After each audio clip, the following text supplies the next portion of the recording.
Hello, citizens of YouTube land. Hey, It's your president and your VP, and we're back for yet another installment of our ongoing series, that being the 12 Days of Christmas-a-thon. This time it's Little House, Bless All the Dear Children. it took you a second to figure out the title, didn't it? Yeah, it was a little difficult to get that one out. Oh, real quick, check out the shirts we're wearing. Yeah, it's almost like we're trying to say something today, guys. Huh. So, I wonder what that is. Well, I guess we'll find out in the near future. Wait, we already know what that is. But they don't. Oh, yeah. They'll find out in the near future. So, this movie comes out on December 17th, 1983. It is the second of the trilogy of the Little House films that came out after the 9th season of the show. It is, well, it's something. Don't worry, I'll edit that out. It was written by somebody who I can't remember right now. It's directed by Victor French. It stars Melissa Gilbert and Richard Bull and, well, generally the cast of The Little House, but there's no Michael Landon and there's no Karen Grassel here.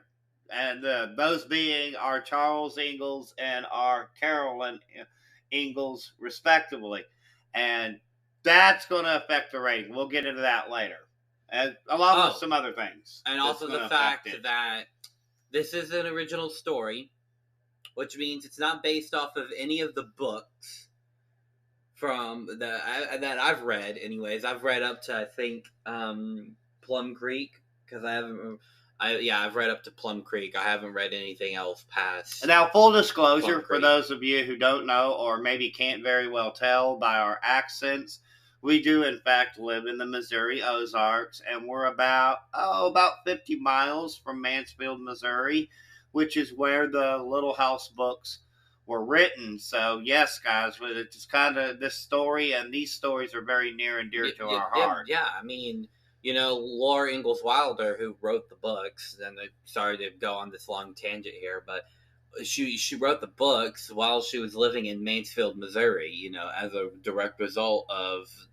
the Great Depression, mm-hmm. And it's like, by this point in the story, they shouldn't be in South Dakota. No, because they should be in Mansfield, Missouri. Okay, but it opens with narration that we get from Charles, who, again, doesn't appear physically in the film.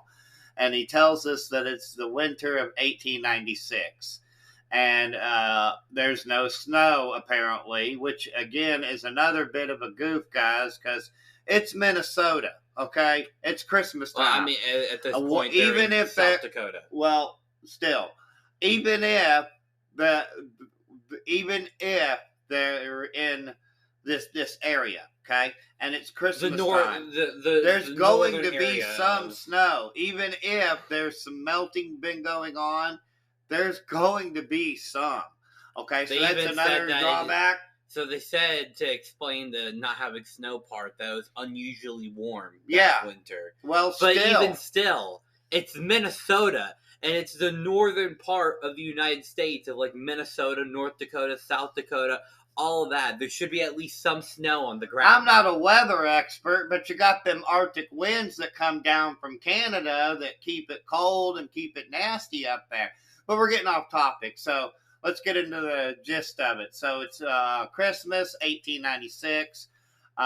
Manley, who is his actual name is Almanzo, and he is Laura's husband, and they have a daughter named Rose, and they're about to go out of town from Mankato to go get other stuff for Christmas presents for the town. Their job this year is to go out and get the Christmas presents for everybody else who can't leave because you have to send away or travel to an entirely different city at this point. Think of it sort of like Amazon, but with a horse and buggy. If you want to get into like today's description, that's sort of what it would be like in a way. So with that, they have to head out. And so at the same time, there's this lady who had just had a childbirth, but the child unfortunately sleeps with the fishes right away, guys, because these things happen. It's 1896. So Yeah. she's devastated, and at the same time, we got Laura and her husband and her daughter are there. And so, quick note: there's a continuity error here. If it's 1896, Mhm. Rose shouldn't be a toddler. No, she should be 9. She should be 9. You are correct. This is another drawback of it, as we said, guys. So, like I said, they are there in town, and then the lady spots them, and then suddenly, whoa, Rose has disappeared. So now we have the situation where the lady who had just lost her child has now taken Rose.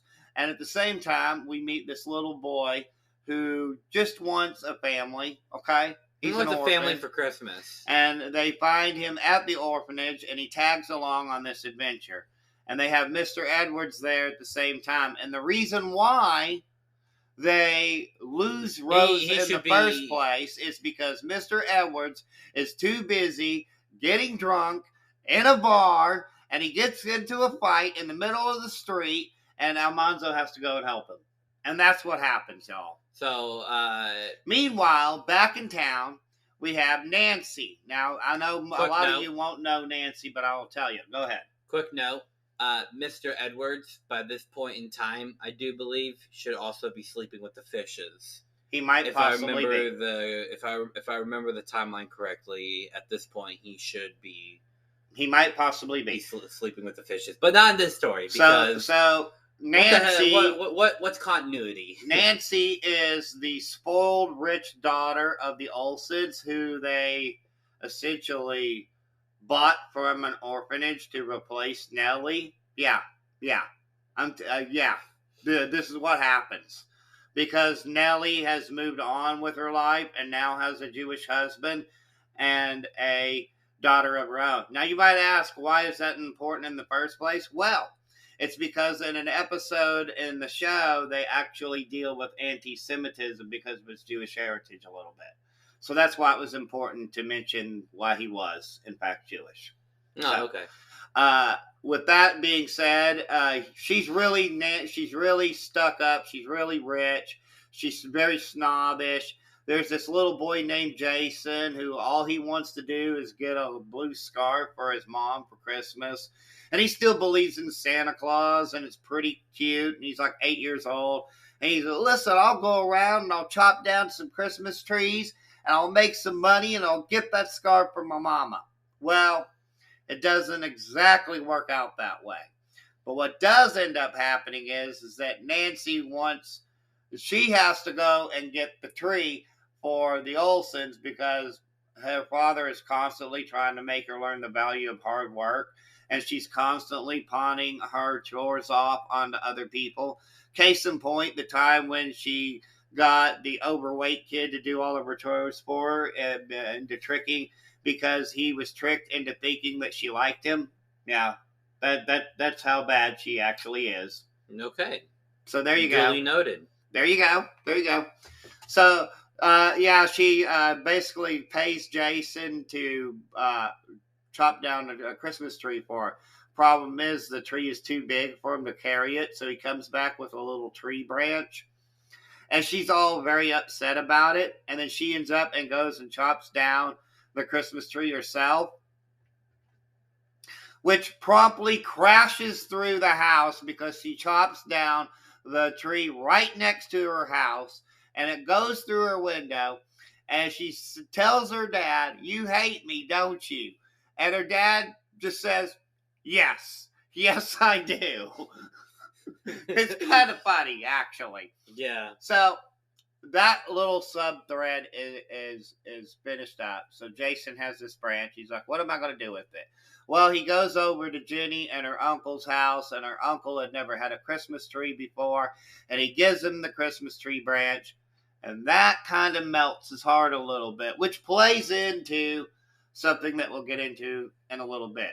Meanwhile, back in the other portion of the story, they're hunting, they're frantically looking for Rose. They're almost there. They have a couple of close calls where they might quite possibly get to her. Uh, Almanzo tells the little boy, hey, you can tag along with us, but as soon as we find her, we're coming right back to Mankato to drop you off because you're an orphan and we don't want you. No, I made that part up. I made that part up. Because you're an orphan and we don't like stinky orphan boys. I made that part up, guys. That didn't happen in it. But he did tell him that he was going to take him back to the orphanage. That part did happen. So he sees Rose and the woman in town because by this point they've kind of sort of caught up to him. And so he sees her in town with the little girl. That's Rose. And he tells them that he hadn't seen them because he doesn't want to go back to the orphanage. So they eventually find where the woman is with her baby and her husband. After Sam told them that. Yeah, afterwards, after he was finally feeling guilty, he finally tells them. They go out. This lady, by the way, one point I gotta make is that at one point when she's telling her husband that they got this little girl that was abandoned at the hospital that she found, that no other doctor saw or find, by the way, because they were busy, I guess. But that's what they went with. And she has this really creepy, like, Joker smile on her face as she is telling her husband about this little girl. Well, as I said, Mr. Edwards, Manly, Laura, they all show up. They're all, open up, bop, bop, bop, bop, bop. Open up or we'll beat the door in. This is the FBI, open up. So they so they let him in, and the husband is upset, y'all. He is going to make everybody everybody sleep with the fishes with a boom boom. With a boom boom weapon, okay? And he's got the boom boom weapon. He's about ready to use it when his wife's like, no. I made this entire thing up. That's actually her daughter. And so, and at the same time now, the little orphan boy has ran off into the woods. Right. Okay. So this is very important. Before that, they're like, you have every right to press charges against her, and they're like, oh, don't worry, we won't press charges. I'm like, are you stupid? Yeah. Do you know what time period you live in? She would be hanged if you press charges. Hold on. Now we're okay. So the little boy's in the woods. All right. They decide they have to go find them. Now, Monzo's like, well, that's crazy. Why would he do a thing like that? And Mr. Edwards is like, because you told him you were going to drop him off in the orphanage, you dum-dum. Now, he didn't say that, but he tells him, the orphanage. He was always asking me about it. Come on, let's go find it. Let's go find him. So, magically, out of nowhere, they see the North Star pointing towards him, and he's sleeping under a manger, guys. The subtleties could not be beaten over the head anymore. Yeah, we get the symbolism, Little House, and then Laura then quote the scripture from the Bible. Yeah, as the light from the star is shining down onto the little boy. Yeah. And so, it's the next morning, okay? They're getting ready to go back to Mankato to drop off this little boy to the orphanage when, hold the phone!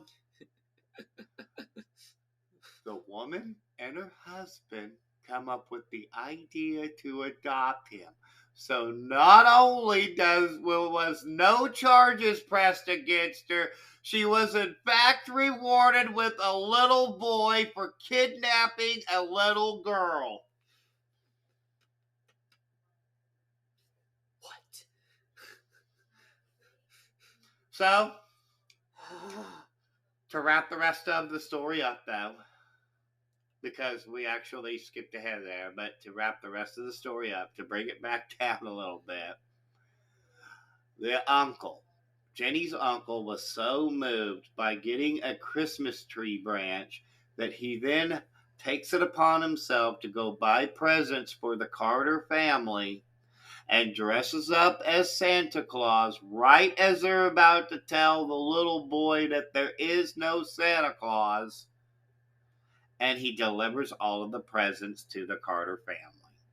So everybody gets a happy ending in the end. Except for Nancy. Except for Nancy, who finally gets her father to admit that he hates her.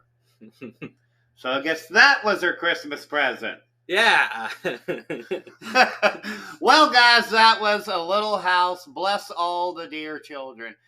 And what can we say? It's kind of insane. It's kind of crazy. The villain actually gets away with everything they do, which by the way is not something that the original show was known for. Like, they didn't really have villains per se, but like, take the Nellie character for instance. Okay, the Nellie character was always kind of doing things to the Olsen girls, but the Olsen girls, being smart, tough country girls, would always like be able to one up Nellie in the end. So yeah.